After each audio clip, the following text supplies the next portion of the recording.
Hello, and welcome back for another Torah Tuesday.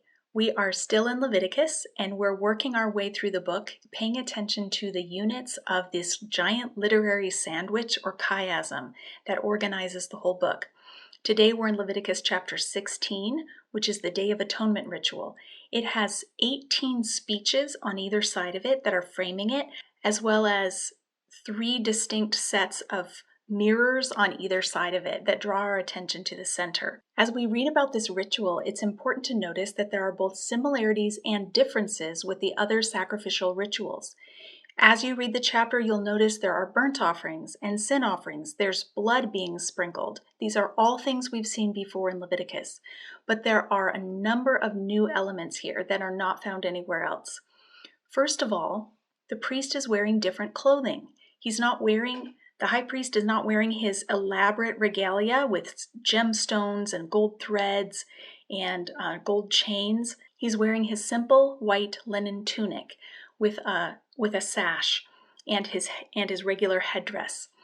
There is bathing involved in this ritual. He bathes himself before he dresses in his clothes, and then he goes into the tabernacle after the ceremony's all over and takes off the white tunic and gives himself a bath and puts on his regular clothes. So there's a specific role for clothing in this ritual.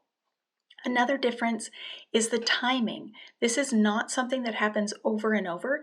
This happens only once a year at the high point of Israel's liturgical calendar.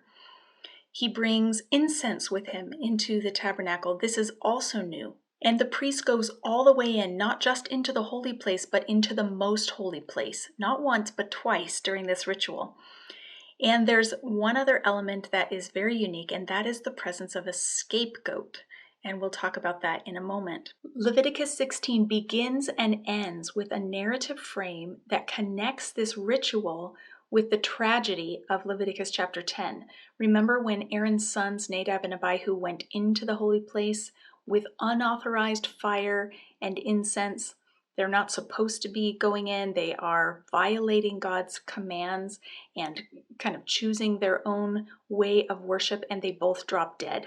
In chapter 16, we read, "The Lord spoke to Moses after the death of the 2 sons of Aaron who died when they approached the Lord." So we're explicitly supposed to be thinking about that death as we read about the ritual. The Lord said to Moses, "Tell your brother Aaron that he is not to come whenever he chooses into the most holy place, behind the curtain, in front of the atonement cover on the ark, or else he will die. For I will appear in the cloud over the atonement cover." So these verses situate this story as a response to and a solution to the problem with Nadab and Abihu in chapter 10.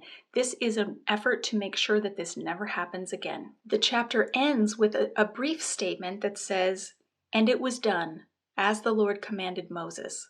So this reassures us that this ritual is not just a timeless set of instructions, but that it's something that happened, that Aaron actually did and Moses oversaw, and it solved the problem, or it begins to solve the problem that was introduced by the rebellion of Aaron's sons in chapter 10. Now, I mentioned the presence of a scapegoat in this ritual.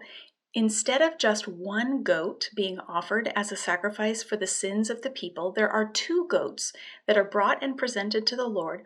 One of them is slaughtered, and the blood is brought into the most holy place. The other one has a unique role. Aaron puts his hands on the head of this goat and confesses all the sins of the Israelites from the whole previous year.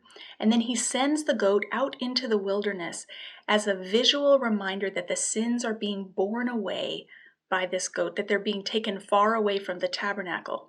So this event is a spiritual spring cleaning of the tabernacle, or a sort of reset button that allows for a fresh start.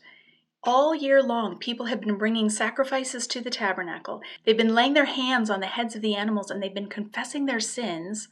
And the result of that action has been to dump their sins at the tabernacle, and they go away forgiven, which is great news. But after a whole year of that, the tabernacle has this invisible accumulation of sin.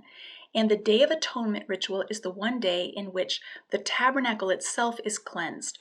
I mentioned that Aaron goes into the most holy place twice. First, he goes after he sacrifices a bull that takes care of his own personal sin and the sins of the priests. And then he goes in after he sacrificed the first goat, and he brings the blood of that goat. So first for the priests and then for the people, Aaron enters the most holy place, the very presence of God. I mentioned that he burns incense this time. The incense has a very important function of creating a cloud of smoke that veils him from the presence of God so that he doesn't die.